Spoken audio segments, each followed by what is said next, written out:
Este es un estudio de la Iglesia Cristiana de Cortázar. Si necesitas contactarnos, búscanos en Facebook o en SoundCloud como IC Cortázar.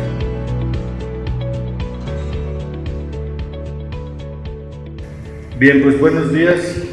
Buenos días. Comenzamos hoy nuestro estudio en el libro de Jueces. Vamos a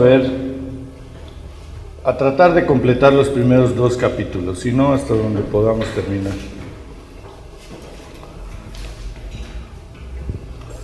El libro de Jueces toma su nombre de los 12 hombres y una mujer, 11 hombres y una mujer que fungieron durante un tiempo como jueces de Israel. Este libro narra todo lo que sucedió después de la muerte de Josué.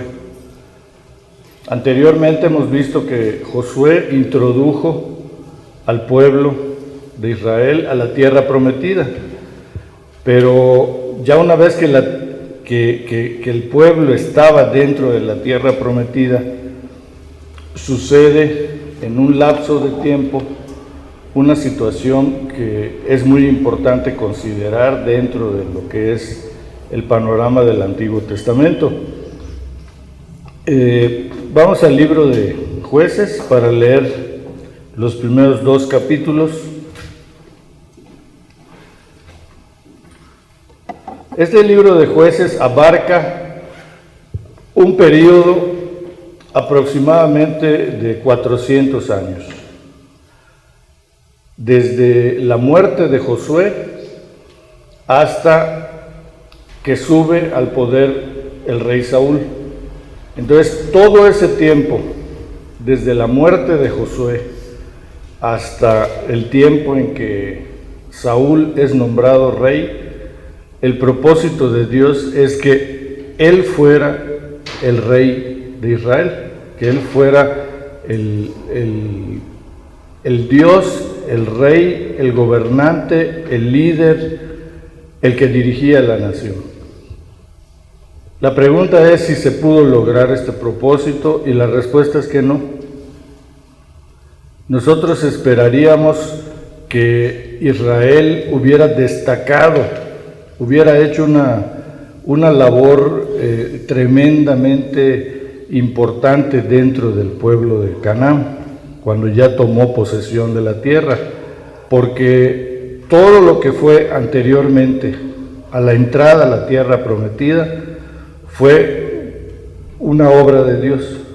Desde su salida de Egipto hasta llegar a la tierra prometida fue una serie de milagros y obras grandiosas de parte de Dios. Entonces uno esperaría que con esos antecedentes y con esa ayuda, la entrada a la tierra prometida y los primeros años que estuvieron allá hubiera sido también de bendiciones y hubiera sido una situación maravillosa para el pueblo de Israel, de crecimiento, de fortalecimiento. Pero la triste historia es que no fue así. Los primeros 2 versículos de Jueces nos indican lo que sucedió después de la muerte de Josué. Y dice: aconteció después de la muerte de Josué que los hijos de Israel consultaron a Jehová diciendo: ¿quién de nosotros subirá primero a pelear contra los cananeos? Y Jehová respondió: Judá subirá. He aquí que yo he entregado la tierra en sus manos. Esta palabra de Dios de que Judá era el primero que iba a empezar a pelear contra los cananeos corresponde a la profecía que Jacob hizo antes de morir sobre sus hijos. Acuérdense que Jacob, cuando ya estaba a punto de morir, Dios le marcó el tiempo y él llamó a sus hijos y dio palabra sobre cada uno de ellos. Pues en cuanto a Judá, si vemos en Génesis 49, 10, vamos a ver que él dijo acerca de dónde se iba a establecer. Dice: no será quitado el cetro de Judá, ni el legislador de entre sus pies hasta que venga Silo, y a él se congregarán los pueblos. Bien, en el versículo 7 habla de Simeón. Simeón y Leví son hermanos, dice el versículo 5. Armas de iniquidad sus armas. En su consejo no entre mi alma, ni mi espíritu se junte en su compañía, porque en su furor mataron hombres y en su temeridad desjarretaron toros. ¿Se acuerdan que cuando la hija de Jacob fue violada, Simeón y Leví armaron una matanza en el pueblo ese, mataron a todos los hombres, incluyendo al violador? Pero fue un acto muy cruel, injusto, y fue un asesinato. Entonces, cuando muere, antes de morir Jacob, él establece que Simeón no iba a tener un territorio próspero, o sea, un territorio grande, un territorio aislado, sino que iba a estar dentro de uno de sus hermanos. Ahí se iba a repartir su territorio. Dice el versículo 7, maldito su furor que fue fiero y su ira que fue dura, yo los apartaré en Jacob y los esparciré en Israel. Los esparciré en Israel, hablando de Simeón y de Leví. Acuérdense que Leví no tuvo territorio, sino que fue distribuido, la tribu de Leví, los sacerdotes, en los distintos territorios de sus hermanos, con el propósito de que ellos conocieran la palabra. Pero Simeón, cuando vimos la semana pasada el mapa, vimos que la tribu de Judá, que estaba mero al sur, abarcó la tribu de Simeón, quedó dentro de su territorio. Entonces Simeón siempre estuvo a expensas de su hermano Judá, y siempre fueron muy unidos.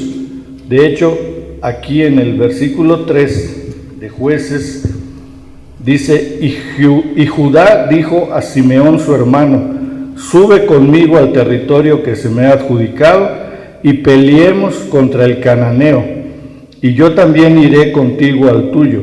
Y Simeón fue con él. ¿Sí? Vemos una cosa muy importante. Josué, antes de morir, conquistó varias ciudades, conquistó a los reyes del sur, a los reyes del norte, pero el territorio todavía no había sido tomado. Josué nada más derrotó a los reyes y mostró que el poder que tenía el Dios de Israel era mayor que los dioses de Canaán, que no pudieron defender a su gente, a los que los adoraban. Pero después de la muerte de Josué, Israel tuvo que conquistar esos terrenos que ya habían sido repartidos. La semana pasada vimos la repartición de la tierra prometida. Entonces vimos que tanto en la repartición como en la conquista, Jehová fue el que guió a Josué a hacerlo de esa manera. ¿Sí? Ahora, no fue cada tribu la que llegó y escogió un lugar, sino que Dios, a través de Josué, marcó el lugar donde iban a quedar. Por eso, de acuerdo a la profecía de Jacob, Simeón quedó incrustado dentro de la tribu de Judá. Y pues lógicamente eran unidos, y cuando hubo que conquistar el territorio ya para tomar posesión de él, Judá le dijo a Simeón, vamos a pelear contra el cananeo. El cananeo es importante aclararlo, y vamos a Génesis 10. ¿Quiénes son los cananeos? Estos hombres o este pueblo eran los dueños de esa tierra.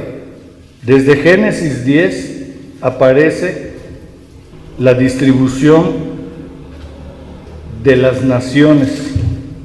Después del diluvio, el diluvio está en el capítulo 6, 7 de Génesis, y en el capítulo 10, en el versículo 15, 10:15 dice, y Canaán engendró a Sidón, su primogénito a Et, al Jebuseo, al amorreo, al gergeseo, al heveo, al araceo, al cineo, al arvadeo, semareo y al amateo.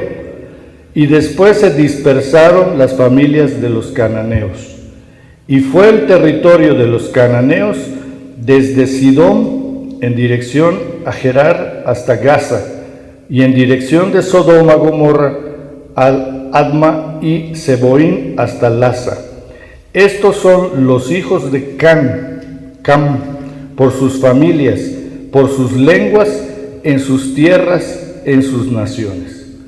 Entonces, los cananeos y toda la gente que vivía ahí, cuando decimos cananeos, se agrupan una serie de tribus, que son todos estos que leímos del 16 al 18, y son nombres así que todos terminan en eo, ¿sí? Como de feo, así, eran los feos.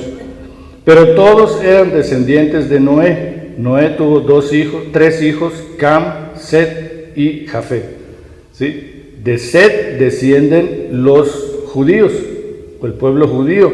De Cam descienden los cananeos. Ahora, ¿por qué la diferencia entre un pueblo al cual Jehová adoptó como su pueblo y era su estandarte, vamos a decir, quien lo iba a representar entre las naciones, y un pueblo como Canaán, que pues era idólatra y era una civilización perversa? Todo se debe a una maldición.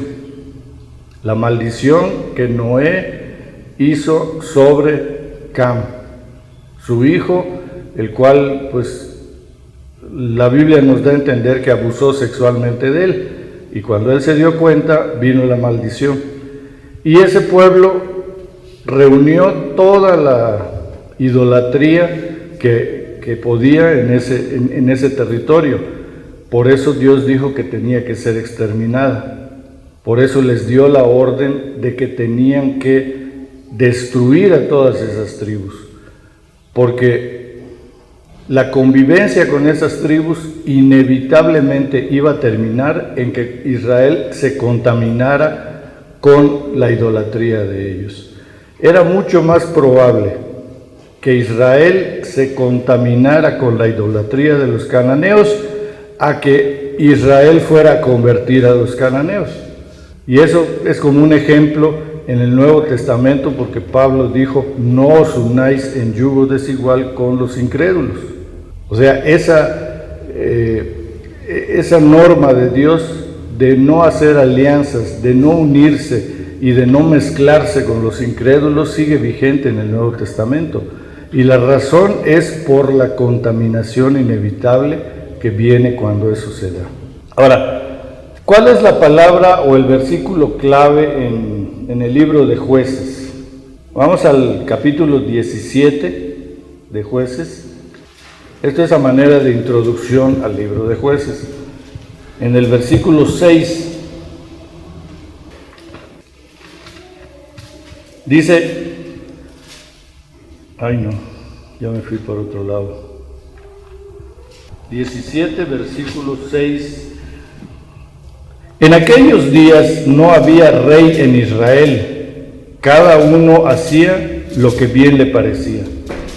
Esto viene siendo como en todos los estudios, lo mejor es leer todo el libro o leer todo el pasaje y ver qué palabras se repiten. Aquí no es tanto la palabra que se repita, sino es un versículo que se repite. Esto de que no había rey en Israel en aquellos días, se vuelve a repetir en el capítulo 18, versículo 1. Dice, en aquellos días no había rey en Israel. Capítulo 19, versículo 1. En aquellos días, cuando no había rey en Israel, ¿sí? y se narra una historia en cada uno de estos capítulos. Y en el 21, versículo 25, que es el último capítulo, el último versículo del libro, dice, en estos días no había rey en Israel, cada uno hacía lo que bien le parecía. Esto es importante porque el pueblo de Dios o el pueblo de Israel, al entrar a la tierra prometida, ya tenía una consigna, ya tenía un propósito, ya tenía un mandamiento, ya tenía instrucciones sobre lo que debía de hacer.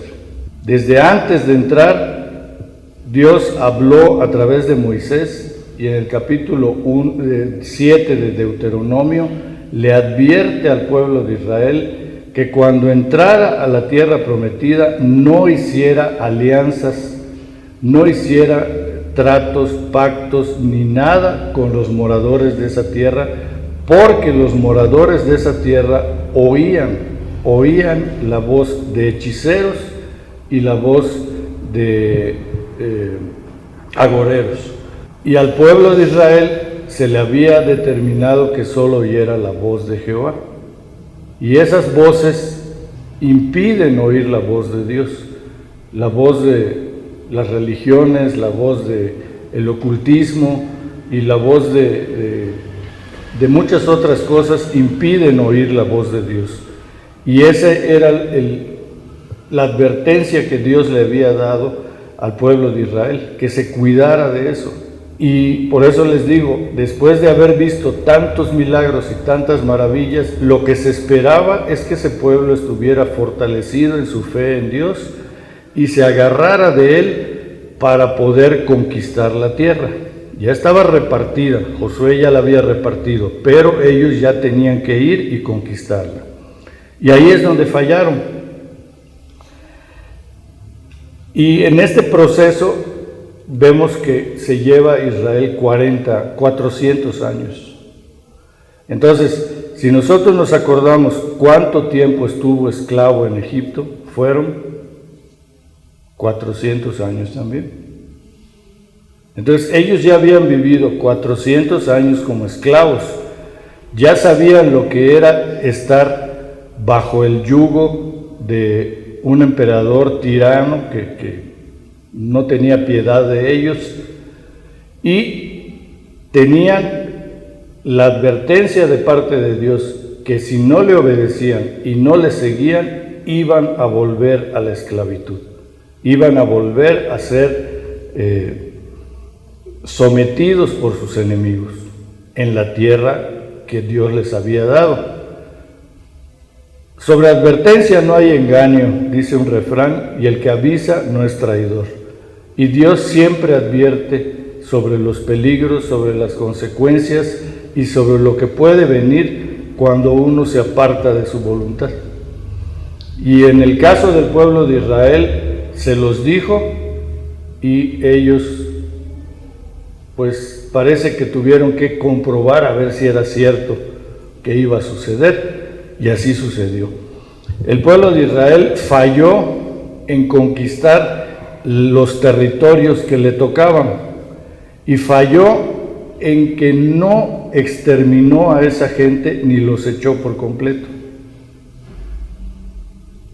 Esto que acabamos de leer en el 21-25, en estos días no había rey en Israel, habla del tiempo en que después de la muerte de Josué no hubo un líder que volviera a hacer lo mismo que hizo Josué o que hizo Moisés. Moisés era un líder de todas las 12 tribus y él dirigía a la nación de una manera firme, como Dios se lo mandaba. Josué hizo lo mismo, pero después de la muerte de Josué ya no hubo quien.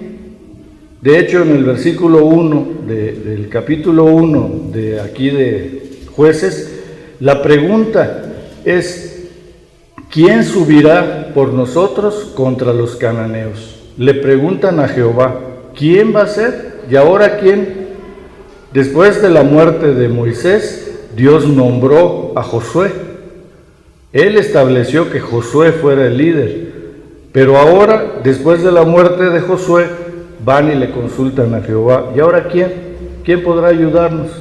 ¿Quién nos defenderá? ¿Quién nos guiará? Dios había establecido que Él iba a ser el líder, Él iba a ser el rey, Él iba a ser el que los iba a guiar.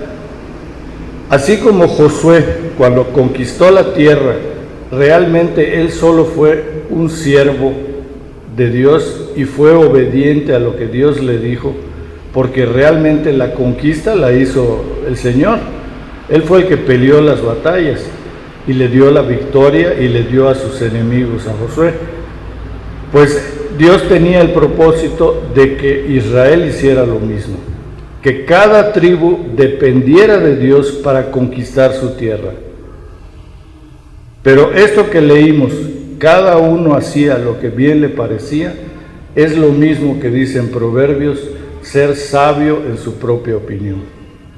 O sea, el pueblo de Israel, después de la muerte de Josué, se olvidaron de que Dios los había sacado y traído por el desierto, introducido a la tierra, y ellos empezaron a querer pelear las batallas con sus fuerzas. En vez de que Judá le pida ayuda a Dios, le pide ayuda a su hermano, y entre los dos ahí se van a pelear. Y por eso todas las tribus de Israel fracasaron en el propósito de conquistar totalmente su tierra. Ni una pudo eliminar a los cananeos, a las diferentes tribus que habían de los cananeos, y terminaron haciendo dos cosas: conviviendo con ellos y haciéndolos tributarios. Tributarios quiere decir que los obligaron a pagar impuestos. Hay una cosa, los cananeos no eran un pueblo pobre. Cananeo es la expresión en esos tiempos para mercaderes. Entonces eran mercaderes, tenían la costa y tenían muchos negocios, vaya, así que había dinero. Entonces para Israel dijo, entre que yo lo extermine y que me pague impuestos, pues mejor que me pague impuestos. Entonces hubieron muchos factores que hicieron que Israel desviara la atención del mandamiento de Dios y fueran sabios en su propia opinión. Cada uno hacía lo que bien le parecía. Esta es la fórmula de la destrucción. Esta es la fórmula del caos, porque inevitablemente si un pueblo actúa haciendo lo que bien le parezca, va a terminar mal, porque el corazón del hombre es perverso y engañoso y nunca va a guiar a hacer las cosas para bien. El tema que vemos en el libro de Jueces podemos dividirlo en tres aspectos: la apostasía, que es el abandono de la fe o el abandono de Dios, y la misericordia de Dios. O sea, cómo viene durante 400 años el pueblo apostata de Dios, o sea, se aparta de Dios, y como consecuencia sus enemigos vienen sobre él, lo oprimen, lo someten, y cuando están en sufrimiento y en esclavitud, claman a Dios, y Dios en su misericordia manda un juez, levanta un juez para liberarlos. ¿Sí? Ese proceso se da durante 400 años, en diferentes periodos de tiempo, pero es un proceso que se repite una y otra vez. Por eso han dicho que el libro de Jueces es una filosofía de la historia, y esto de una filosofía de la historia quiere decir que el hombre no aprende por la historia que ha vivido, el hombre no aprende de sus errores, no aprende del tiempo pasado, sino que vuelve a cometer los mismos errores, y es un círculo vicioso. Apenas uno se siente confortable, cómodo, se olvida de Dios y se aparta de Dios. Como que Dios es nada más para los tiempos de necesidad, para los tiempos en que no hay, entonces me acuerdo de Dios y clamo y le pido y lo busco, ¿sí? Pero cuando uno está en buen ánimo, pues parece que no. En segundo lugar, el tema podemos definirlo como derrota y liberación, porque van secuencialmente.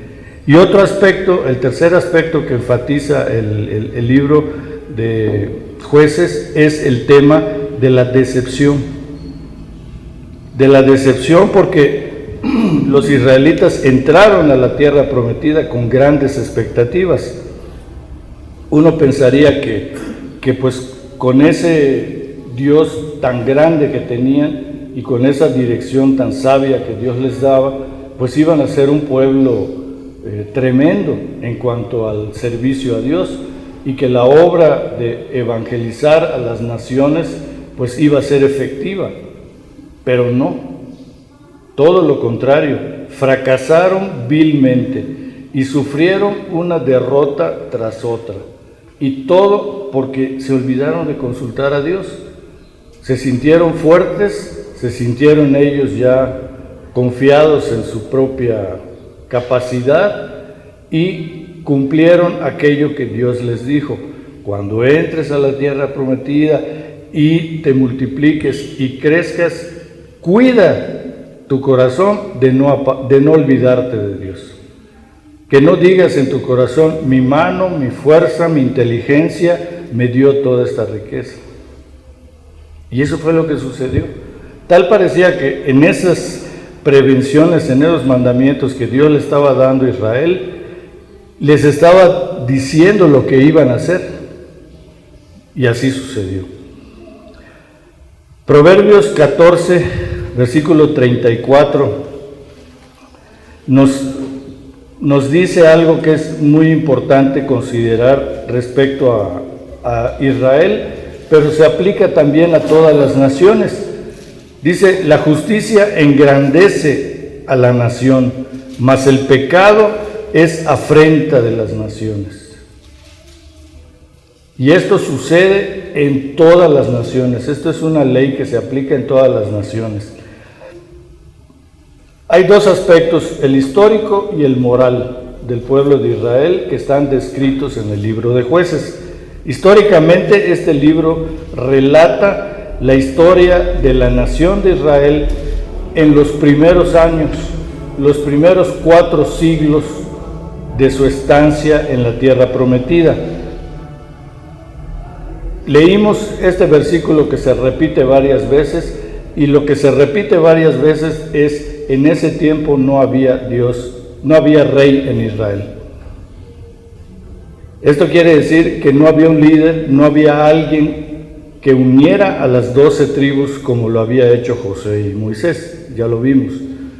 Es hasta que llega el rey Saúl, que el pueblo pide un rey, que entonces se unifica un rey para todas las 12 tribus.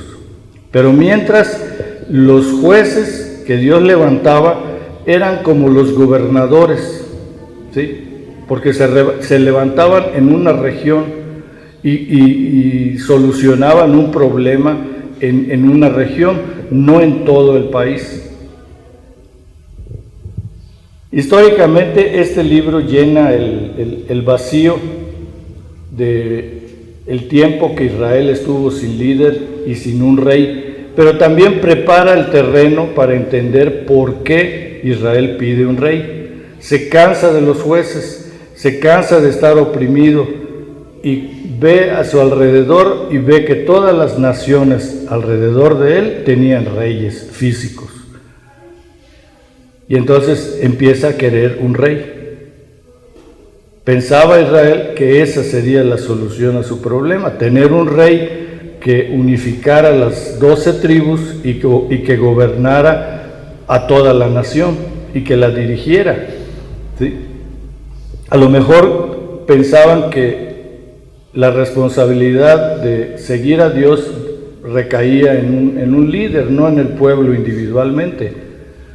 Pero el pueblo debía, cada uno, confiar en Dios y buscar a Dios y seguir a Dios. Sin embargo, lo que hicieron es: cada uno hacía lo que bien le parecía. Y lo que bien nos parece a veces no va de acuerdo a lo que Dios dice. Y casi siempre es así. A nosotros nos parece hacer las cosas de tal o cual forma, pero luego vamos a la palabra y vemos que Dios dice: no, de esta forma no. Moralmente, históricamente ya vimos que abarca el libro de Jueces, pero también moralmente nos indica la época más oscura del pueblo de Israel. La época más terrible fue peor que la esclavitud en Egipto, porque ahí estaban pues 400 años esclavos, esa era su condición, pero aquí eran libres, Dios los liberaba a través de un juez, y entonces sí venían a querer servir al Señor y empezaban bien, pero en el transcurso de los años otra vez se enfriaban y volvían a apartarse de Dios y caían en la idolatría. Servían a Baal, servían a Astoret y adoraban a los mismos ídolos que adoraban estos pueblos. Se contaminaban con ellos y entonces volvían a caer. Entonces fue una etapa de caer, levantarse, caer otra vez, levantarse a lo largo de 400 años. Yo lo entiendo de esta manera. La gente que entró a la tierra prometida es gente que había salido de Egipto cuando eran niños, porque la generación grande murió en el desierto durante los 40 años, pero todos los niños que salieron pasaron 40 años en el desierto viendo la maravilla de Dios, la provisión, el cuidado, y cuando entraron a la tierra prometida, ellos tenían muy clara la idea de que Dios era su sustento, su salvador, su proveedor, todo, el que los cuidaba. Pero con el paso de los años y el ambiente nuevo, se olvida uno de Dios. Y eso fue lo que fue sucediendo. Se levantaron generaciones que ya no conocían de Jehová, que ya se habían olvidado que habían sido esclavos en Egipto y que Dios los había sacado. Todo eso se olvida. Por eso les decía que el libro de Jueces es una filosofía de la historia, porque el hombre no aprende de la historia. No puede ser que una generación fue cautiva, luego fue liberada y luego la siguiente generación se vuelva a descarriar de la misma manera, yendo al mismo fin, al mismo camino. El tiempo de decadencia de estos 400 años en Israel lo llevó a olvidarse totalmente de Dios y volverse a los ídolos. En eso terminó estos periodos de caer y levantarse, caer y levantarse. Llegó el momento en que ellos ya no consideraban a Dios y adoptaron a los dioses, a Baal, a Astoret, como los dioses a quienes ellos iban a servir. Es impresionante cómo sucede esto, pero por eso está escrito. Acuérdense las palabras de Pablo, está escrito para nosotros todo esto como una enseñanza, como un ejemplo, para que nosotros valoremos la historia, no nuestra, pero del pueblo de Israel, ¿sí?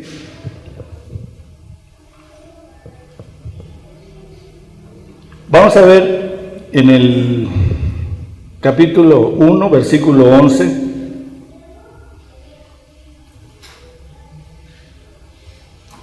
de allí fue a los que habitaban en Debir, que antes se llamaba Kiriat Sefer, y dijo Caleb: el que atacare Kiriat Sefer y la tomare, yo le daré Axa, mi hija, por mujer. Y la tomó Otoniel, hijo de Cenaz, hermano menor de Caleb, y él le dio Axa, su hija, por mujer. Y cuando ella se iba con él, la persuadió que pidiese a su padre un campo. Y ella se bajó del asno y Caleb le dijo: ¿qué tienes? Ella entonces le respondió: concédeme un don, puesto que me has dado tierra del Negev, dame también fuentes de aguas. Entonces Caleb le dio las fuentes de arriba y las fuentes de abajo.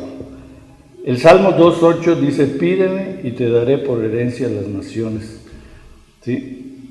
Y esto muestra que lo único que tenemos es que pedirle a Dios conforme a su voluntad, y Él está dispuesto a darnos.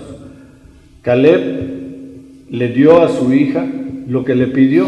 Primero le dio un terreno y luego va y le dice, pues ya me diste el terreno, ahora necesito agua para cultivar y para regar. Pues le dio las dos fuentes, las fuentes de arriba y las de abajo. Esto me imagino que es como los apaseos, ¿verdad? Paseo el alto, apaseo el bajo. Así había un arroyo arriba, otro arroyo abajo, y con eso completó la riqueza de esa tierra, porque era tierra fértil y además con agua. Este pasaje se repite en el libro de Josué, y eso nos muestra que el libro de Jueces es una crónica, es una narración de diferentes etapas que vivieron los israelitas, no solamente cuando murió Josué, sino cuando estaba vivo, porque esto sucedió cuando todavía vivía Josué.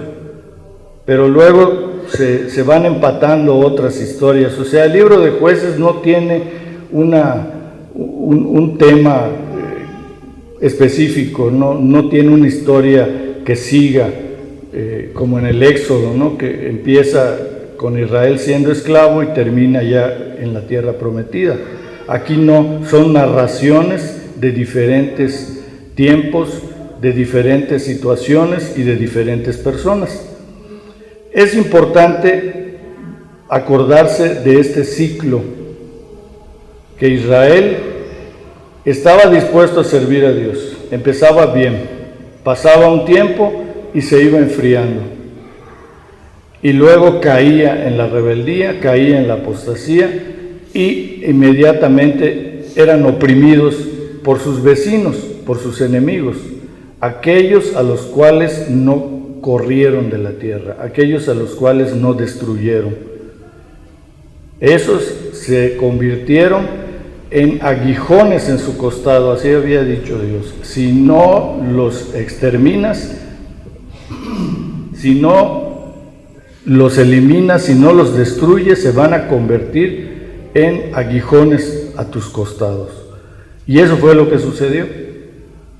Ellos pensaron, pues mejor los hacemos tributarios y nos enriquecemos con ellos. Pero la riqueza los llevó a padecer de otra forma peor. La apostasía religiosa es lo primero que se da en una nación que va camino a la destrucción. Después sigue la decadencia moral. El seguir a los ídolos inevitablemente va haciendo que la gente se vuelva perversa, se vuelva depravada y termine en una decadencia moral, en donde los valores totalmente se pierden. Y el tercer paso para la destrucción de una nación, pues es la anarquía política, cuando ya se perdieron la moral religiosa, cuando ya no hay valores. Entonces viene la violencia, viene la inseguridad, como estamos ahora en nuestros días. Hay un pasaje más adelante cuando habla de Débora, que fue una de las jueces, en donde ella dice que ya no se podía salir a las calles porque era muy fácil que te robaran, que te asaltaran, que te secuestraran, que te mataran. Y eso parece que es salido de un noticiero de nuestros días. Ahorita la gente tenemos miedo ya de salir a la calle a ciertas horas o en ciertos lugares por la inseguridad y por la impunidad. No es lo mismo. Inseguridad es que no hay lugar donde estés seguro. Y la impunidad quiere decir que cuando te sucede algo, nunca encuentran al culpable, no hay quien te defienda, todo está contaminado y en una situación difícil. Entonces, el ver la situación de Israel y compararla con nuestros días nos tiene que llevar a pensar que algo está haciendo mal nuestro país en cuanto a esta secuencia: decadencia moral, apostasía religiosa y violencia.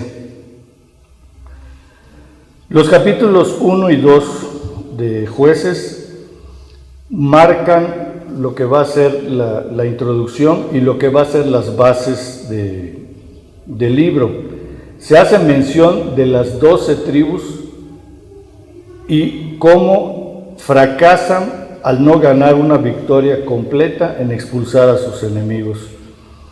Cada tribu enfrentó a un enemigo particular, no fue el mismo enemigo. Por decir, Judá enfrentó a los cananeos, dice al principio, pero la fracción que correspondía a los que vivían en esa zona, en el sur. Y así cada uno, de acuerdo a la situación geográfica, enfrentó a unos. ¿Sí? Benjamín enfrentó a los jebuseos, que vivían en Jerusalén. Ellos tenían el control de Jerusalén. Y Judá enfrentó a los, ¿cómo se llaman? A los palestinos, que vienen siendo los filisteos. Y así cada una de las tribus enfrentó a un tipo de enemigo distinto. Pero la debilidad de las tribus para completar la conquista fue muy marcada. Empezaron a luchar, pero en algún momento dijeron, hasta aquí, no los vamos a matar a todos, vamos a agarrar esto y vamos a agarrar esto, y terminaron mezclándose con aquella gente.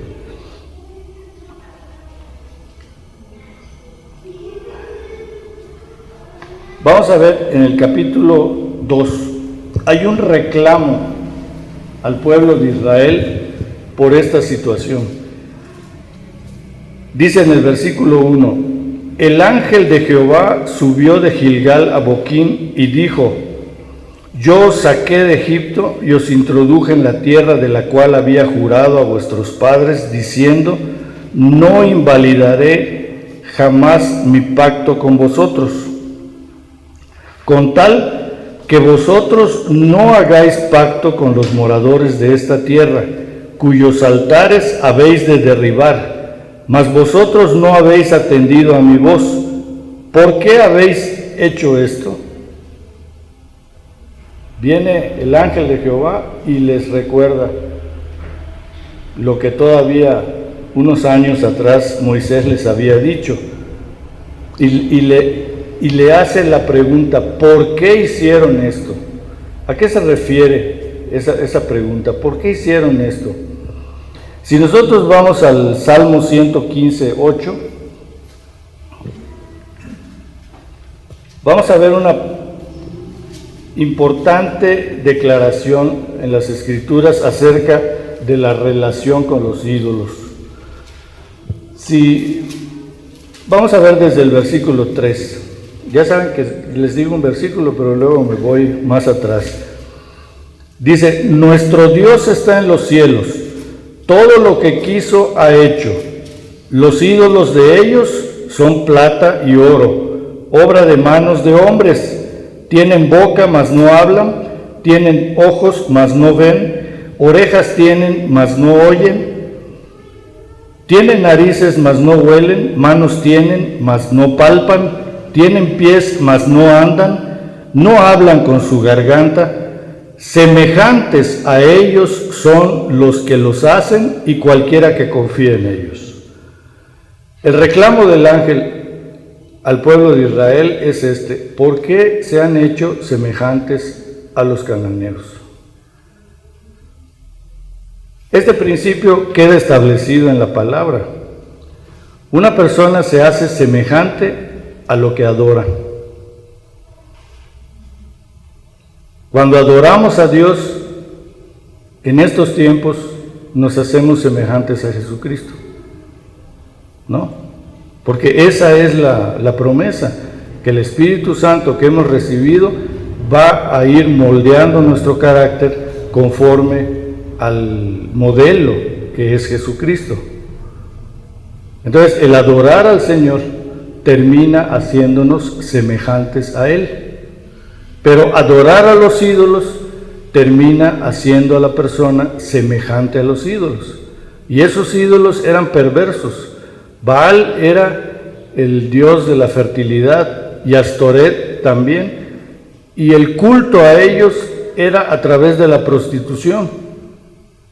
Entonces eran unas orgías tremendas las que se hacían para adorar a estos ídolos, a estos dioses. Y la tentación que Israel tuvo ante la perversión sexual fue tremenda, no la pudo resistir. Eso Barak lo guardó como un tesoro en su corazón. ¿Se acuerdan la historia de Balán, el profeta al cual Barak le paga para traerlo y para que maldijera a Israel? Pues Balán viene y trata de maldecir y Dios le cierra la boca y lo único que él pronunciaba eran palabras de bendición.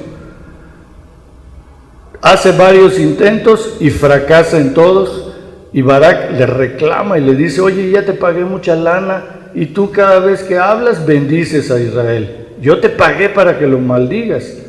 Y él le dijo: es que yo no puedo maldecir al pueblo de Dios si no hay un motivo. No había en ese motivo, no había en ese tiempo, en ese momento. Israel iba en buena voluntad con Dios, iba de acuerdo a la voluntad de Dios, pero porque había un líder que lo guiaba, que era Moisés, y él se encargaba de que el pueblo estuviera en obediencia. Pero viene Balaam y le dice a Barak: pero te voy a dar un secreto. Ofréceles a las cananeas y vas a ver que ellos van a caer en eso. Ofréceles alianzas, que se casen con ellas, que se mezclen con ellas, que hagan pactos con ellos. Y ese consejo que le da Balaam lo aprovechan los cananeos. Y entonces se introducen tanto en las tribus, se mezclan tanto con ellos, que terminan casándose con esas mujeres y las hijas con los hombres de ese lugar, y se establecen esos pactos y terminan yéndose hacia los ídolos. Se hacen semejantes a ellos. Esa es la pregunta que el ángel les hace: ¿por qué hicieron esto? ¿Por qué habéis hecho esto? ¿Por qué os habéis vuelto semejantes a los cananeos? Ya no había diferencia entre el pueblo de Israel y los cananeos.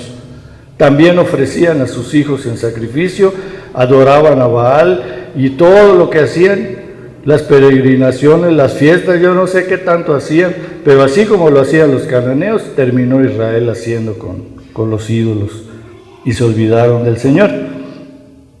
Después dice en el versículo 3: por tanto, yo también digo, no los echaré de delante de vosotros, sino que serán azotes para vuestros costados, y sus dioses os serán tropezadero. Uno piensa: aquí la voy a hacer, esto sí está mucho mejor, pero es un engaño. Al final, eso que creímos que era bueno se convierte en un azote a los costados. Es una forma de decir que va a traer multitud de desgracias a cada familia, a las personas en particular, a la nación, etc. Cuando el ángel de Jehová, versículo 4, habló estas palabras a todos los hijos de Israel, el pueblo alzó su voz y lloró. Y llamaron el nombre de aquel lugar Boquín, y ofrecieron ahí sacrificios a Jehová. Boquín quiere decir llorón, o chillón, o chilletas. ¿Sí? Pero esta también es otra cosa que tenemos que aprender. Cuando nos sorprenden y cuando nos señalan el error, tendemos a llorar, tendemos a decir no lo vuelvo a hacer. Pero ¿qué tan sincero es ese arrepentimiento? Segunda de Corintios 7:10 dice que la tristeza que viene de Dios produce arrepentimiento para salvación, pero la tristeza que viene del mundo produce ¿qué? ¿Cuál fue? Muerte. ¿Sí? Esta es la tristeza del mundo, la que es momentánea. Un ladrón, cuando lo agarra la policía, empieza a llorar y empieza a chillar y suplica. Pero ese llanto, esas lágrimas de cocodrilo, no es porque esté arrepentido de lo que hizo, sino por el coraje de que lo hayan descubierto y lo hayan agarrado. Pero la prueba es que mucha gente no aprende de esas experiencias y vuelven otra vez a lo mismo. En el versículo 6 del capítulo 2 vemos que dice: porque ya Josué había despedido al pueblo y los hijos de Israel se habían ido cada uno a su heredad para poseerla. O sea, la consigna era que ahora cada tribu iba a tener que conquistar esa tierra, iba a tener que luchar para eliminar a los pobladores y poderla tener. Versículo 7: y el pueblo había servido a Jehová todo el tiempo de Josué y todo el tiempo de los ancianos que sobrevivieron a Josué, los cuales habían visto todas las grandes obras. O sea, el pueblo tuvo un tiempo que sirvió bien a Dios mientras había un líder como Josué, mientras había alguien que los estuviera supervisando, guiando, que estuviera al pendiente de cuando se empieza a apartar y oye, cálmate tú, regresa al camino. Y entonces él estaba cuidando, así como un pastor cuida al rebaño, así Josué o Moisés cuidaban al pueblo. Y cuando murió Josué, los ancianos que quedaban hicieron esa labor, pero ya eran muy viejitos, entonces no duraron mucho tiempo. Pero cuando ya toda esa generación desapareció, entonces el pueblo se relajó, se olvidaron de conquistar completamente sus tierras, y entonces ellos empezaron a elaborar sus propias decisiones. Ya no consultaron a Dios. Versículo 8: pero murió Josué, hijo de Nun, siervo de Jehová, siendo de 110 años, y lo sepultaron en su heredad de Timnat Será, en el monte de Efraín, al norte del monte de Gaz. Y toda aquella generación también fue reunida a sus padres, y se levantó después de ellos otra generación que no conocía a Jehová, ni la obra que él había hecho por Israel. Aquí, si lo vemos detenidamente, esta generación se olvidó de hacer algo, ¿verdad? Enseñarle a sus hijos. Porque esta generación que acompañó a Josué, que habían sido testigos de las obras de Dios, debieron instruir a sus hijos, porque a ellos no les tocó ver el cruce del Mar Rojo, no les tocó ver el cruce del río Jordán, no les tocó ver la destrucción de Jericó, no les tocó las plagas de Egipto. O sea, nada de los milagros que Dios había hecho, que eran para testimonio y para fortalecer su fe, pero tenían a sus padres que sí lo habían visto. La falla fue en que no instruyeron a sus hijos. Por eso dice, se levantó después de ellos otra generación, la que venía a sus hijos, que no conocía a Jehová, ni la obra que él había hecho por Israel. Entonces son dos cosas las que hay que enseñarles a los hijos: conocer a Dios y conocer las obras de Dios, conocer lo que Dios ha hecho con nosotros. ¿Sí, Odilia? Versículo 11. Después los hijos de Israel hicieron lo malo ante los ojos de Jehová y sirvieron a los Baales. Dejaron a Jehová, el Dios de sus padres. No era el Dios de ellos porque no les habían enseñado. Era el Dios de sus padres. Y uno a veces oye eso como algo a veces chistoso, ¿no? Como los abuelitos o los padres tienen sus conceptos de Dios y tienen sus ideas acerca de Dios, que uno no las adopta, dice, no, yo de otra manera, yo pienso de otra manera. Y entonces no acepta uno al Dios de nuestros padres, por diversas razones. Versículo 12, dejaron a Jehová, el Dios de sus padres, que los había sacado de la tierra de Egipto, y se fueron tras otros dioses, los dioses de los pueblos que estaban en sus alrededores, a los cuales adoraron y provocaron a ira a Jehová. Y dejaron a Jehová y adoraron a Baal y a Astarot. y se encendió la ira, y se encendió contra Israel el furor de Jehová, el cual los entregó en manos de robadores. Fíjense, Dios los entregó en manos de sus enemigos. ¿Sí? Ellos solo dejaron a Dios y Dios los entregó en manos de robadores que los despojaron y los vendió en manos de sus enemigos de alrededor, y no pudieron ya hacer frente a sus enemigos. Por donde quiera que salían, la mano de Jehová estaba contra ellos para mal, como Jehová había dicho y como Jehová se lo había jurado, y tuvieron gran aflicción. Esto está en Levítico 26, del 14 al 17. Ahí Dios les advirtió que no se apartaran de él, porque él los iba a entregar en las manos de sus enemigos si así lo hacían. Y el versículo 16 del capítulo 2 de Jueces dice: y Jehová levantó jueces que los librasen de mano de los que los despojaban, pero tampoco oyeron a sus jueces, sino que fueron tras dioses ajenos, a los cuales adoraron. Se apartaron pronto del camino en que anduvieron sus padres, obedeciendo a los mandamientos de Jehová. Ellos no hicieron así. Y cuando Jehová les levantaba jueces, Jehová estaba con el juez y los libraba de la mano de los enemigos todo el tiempo de aquel juez.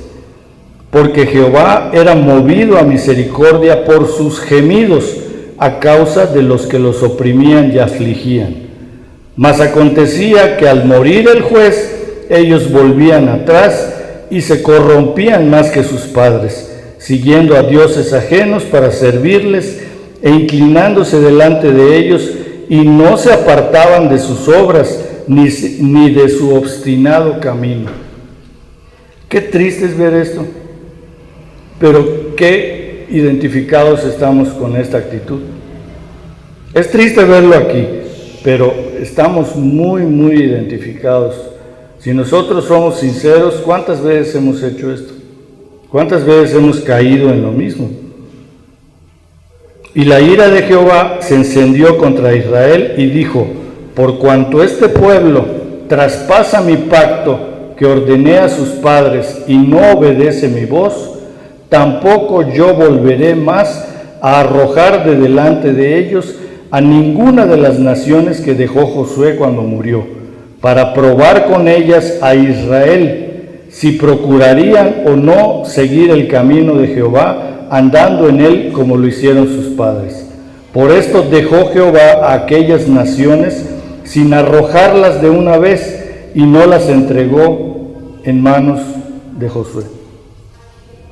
Con esto terminamos, y realmente son palabras durísimas que no esperaríamos, ¿no? Cuando veíamos cómo el pueblo iba a través del desierto, viendo la mano de Dios en todo momento, cuando vimos cómo Dios derrotó a sus enemigos, cuando vimos cómo les abrió el paso para que llegaran al lugar donde les había prometido, pues pensaríamos que Israel iba a descansar, pero no.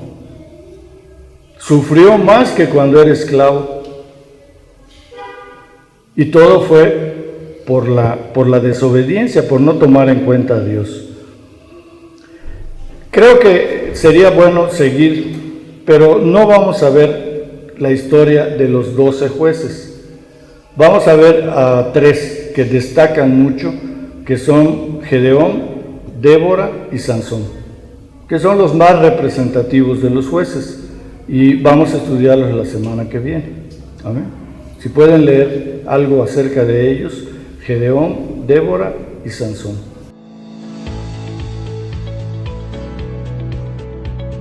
Esto fue un estudio de la Iglesia Cristiana de Cortázar. Si necesitas contactarnos, búscanos en Facebook o en SoundCloud como IC Cortázar.